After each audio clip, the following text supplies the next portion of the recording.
Iran के जो supreme leader हैं उनकी हत्या की गई, उनके परिवार के लोगों को मारा गया।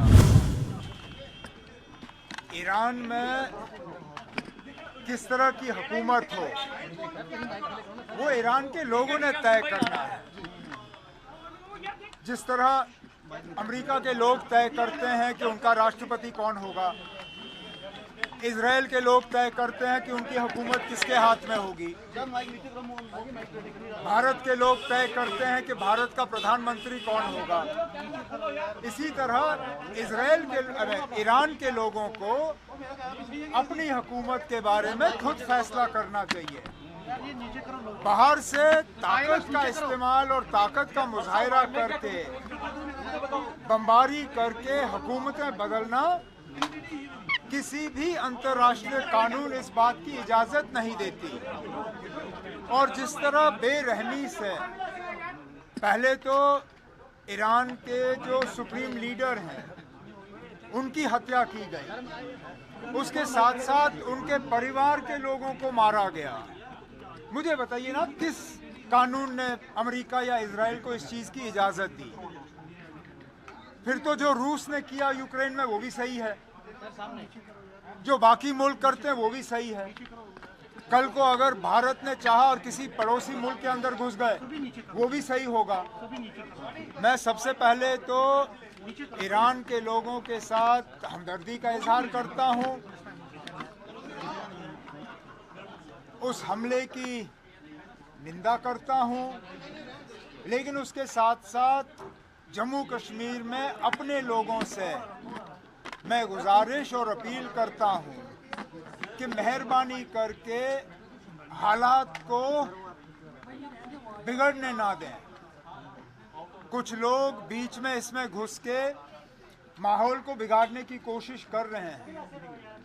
कुछ जगहों से इस तरह की घटनाओं की खबरें आनी शुरू हो गई हैं। मैं नहीं चाहता हूं कि यहाँ पुलिस के तरफ से या सेंट्रल पैरामिलिट्री फोर्सेस के तरफ से कहीं ताकत का गलत इस्तेमाल हुआ और लोग जख्मी हुए या खुदा ना खास्ता किसी की डेथ हुई तो वो बड़े अफसोस की बात होगी।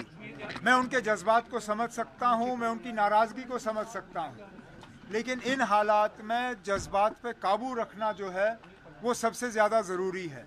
तो मेरे तरफ से उन सब से और उनके जो लीडरान हैं, मजहबी लीडरों से मोतबाना गुजारिश होगी कि बेशक आप अपने गुस्से और नाराज़गी का जो इजहार करना चाहते हैं, अपने दुख और दर्द का इजहार करना चाहते हैं, आप करिए, लेकिन कानून को जो है हाथ में मत लीजिए। ना जहाँ तक अब हमने बहुत ही एक करीबी रास्ता रखा मिनिस्ट्री ऑफ एक्सटर्नल अफेयर्स के साथ। ज़्यादातर जो हमारे स्टूडेंट्स या बाकी लोग ईरान में हैं उनको सेफर एरियाज़ तक शिफ्ट किया गया है। कुछ अस्पतालों में जो हमारे फाइनल ईयर के स्टूडेंट्स हैं वो वहाँ से निकलना जो है मंजूर वो उस बात पे मंजूर नहीं हो रहे हैं। मेरी उनसे मोतबाना गुजारिश होगी कि एम्बेसी की जो गाइडलाइंस हैं, एम्बेसी की जो राय है, एम्बेसी का जो मशवरा है, उसके तहत वो अपना वो करें। अगर एम्बेसी कहती है कि उनको सेफर एरियाज जाना चाहिए या फिलहाल ईरान छोड़ना चाहिए, मुझे लगता है उनको एम्बेसी की बात जो है वो माननी चाहिए। उन्होंने कटाक्ष किया कि जब आप सेलिब्रेट करते हैं लाल चौक पर तो अच्छी बात है, लेकिन आप लाल चौक पर रिस्ट्रिक्शन इम्पोज कर रहे हैं जब वो मौन कर रहे हैं क्लॉज को, तो आप कैसे देखते हैं कि रिस्ट्रिक्शन को लेकर?